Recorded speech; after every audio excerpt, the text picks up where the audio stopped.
નમસ્કાર, જય ભીમ બધાને. આપણી આસપાસ દરેક જગ્યા પર અંધકાર છવાયેલો છે, અથવા તો કહીએ તો અજ્ઞાનતા.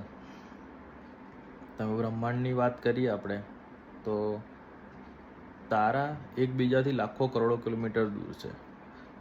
દરેકે તારાની વચ્ચે એટલું મોટું ડિસ્ટન્સ છે કે એક તારાની લાઇટ બીજા તારા સુધી નથી પહોંચી શકતી. એટલે જ્યાં એની આસપાસનું જે ક્ષેત્રફળ છે એટલી જ એરિયાની અંદર એ લાઇટ તારો પહોંચાડી શકે છે. એટલે જ્યારે મનુષ્ય આપણે એમ કોશિશ કરીએ કે એક તારાને આપણે પકડવાની કોશિશ કરીએ અથવા તો એના લાઇટને આપણે માપવાની કોશિશ કરીએ તો બીજા બધા તારા છે એ આપણાથી દૂર થતા જાય છે. એવી જ રીતે મનુષ્ય છે, એના મનમાં એટલી બધી અજ્ઞાનતા છે, અથવા મનુષ્યની બહાર દુનિયામાં એટલી બધી અજ્ઞાનતા છે ચારે બાજુ, કે આપણે જ્યારે કોઈક એક વિષયને પકડવાની કોશિશ કરીએ તો બીજા બધા વિષય છે આપણાથી દૂર ભાગી જાય છે. આપણે કોઈ એક વિષયમાં વિદ્વાન બનવાની કોશિશ કરીએ છીએ તો બીજા બધા વિષય છે એમાં આપણે એટલી બધું જાણી નથી શકતા. કોઈ વિજ્ઞાન વિશે પાવરફુલ હોય, વિજ્ઞાનમાં બહુ ડૂબેલા હોય, તો કોઈ ધર્મ વિશે બહુ ડૂબેલા હોય, કેટલાક ઇતિહાસ વિશે ડૂબેલા હોય. તો જ્યારે કોઈ ઇતિહાસ વિશે જાણતો હોય તો વિજ્ઞાન વિશે નથી જાણતો, એ ધર્મ વિશે નથી જાણી શકતો.